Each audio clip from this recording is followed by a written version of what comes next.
Good morning. So, saan ba ako titingin dito? So, good morning. Mag-aayos ako ngayon. Lalagay tayo ng sunscreen. Naglagay na ako ng moisturizer. Hindi ko na napakita. Pero, yun nga. Maglalagay ako ngayon ng sunscreen. Ginagamit ko is Sebamed. Actually, yung amo ko, binigyan niya ako ng isang set ng pangpa-beauty. Ganyan. Pero hindi ko pa rin nagagamit. Kasi, iniisip ko kasi, pag gagamitin ko, hindi ko man siya mako-continue ba na magagamit. Kasi hindi ko naman afford bumili dahil nga Korean product, medyo pricey. So ngayon, iniisip ko kung gagamitin ko siya, itatry ko.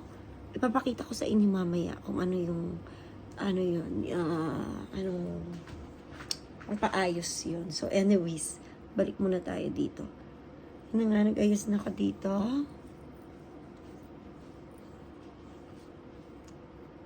Lagay na ako ng Sebamed. Ayan. So ngayon, maglalagay na tayo ng foundation. Actually, gumagamit din ako ng isa pa na liquid foundation. Kaso lang, hindi pa nga ako nakabili. Bibili siguro ako bago ako magbakasyon. So, ngayon, ito muna yung gagamitin natin. Before kasi ako maglagay nito, naglalagay ako ng liquid foundation.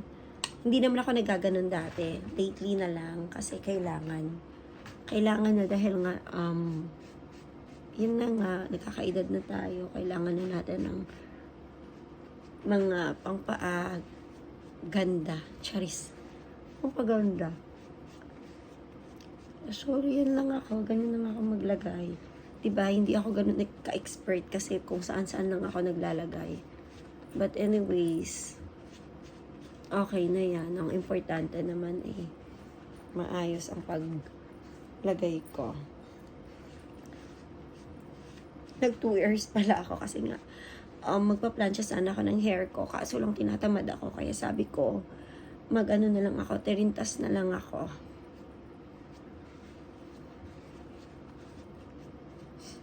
Ayan na. I think okay na yan. Ayan. I think okay na yan siya. Then, anong next natin lalagay is yung, ito. Ang tagal na talaga nito. Sa previous video ko, sinabi ko na din yon na matagal na to. Hindi ko alam kung expired na, pero sa lips talaga to. Dara gagawin ko siyang blush on. Magka-camping kami, pero nag-aayos ako ng ganito. Kasi, wala lang. Gusto ko lang maayos. Minsan lang naman ako mag-ayos. At gusto ko nang i-continue yung pag-aayos. Hindi ako mahilig sa makeup. Pero soon, magta-try ako mag-makeup. Kasi, minsan okay din yun. Iniisip ko kung maglalagay ako ng mascara or hindi. Kasi, baka mahirapan ako sa pagtanggal. Pero kasi gusto ko talaga mag-ayos. Unahin ko muna yung sa kilay para naman mapag-isip-isip natin kung maglalagay ako ng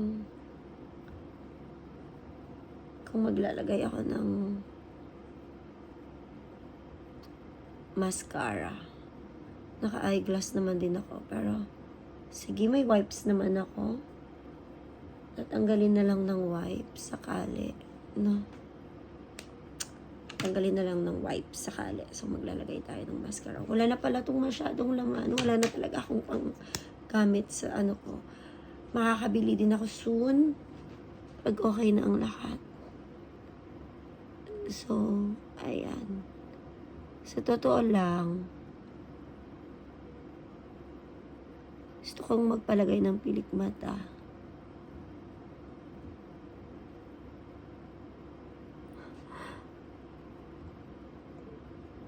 Ayan. Magka-camping pala kami sa Ras Al Khaimah. Hindi ko kasama si Eson kasi wala siya dito.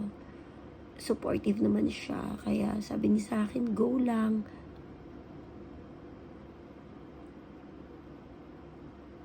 Budgeted kasi kami. Sabi niya sa akin, go lang. I-enjoy mo. Papadala na lang siya. So, yun na nga. Tapos na ako mag-ayos. ito na yung aking look. And, antahin ko na lang yung kaibigan ko. Pasensya na kayo sa gamit ko dyan. At hindi pa ako nakapag-ayos ng room dahil nga aalis ako. Yun lang, bye. God bless everyone. Mag-ingat kayo palagi. Bye.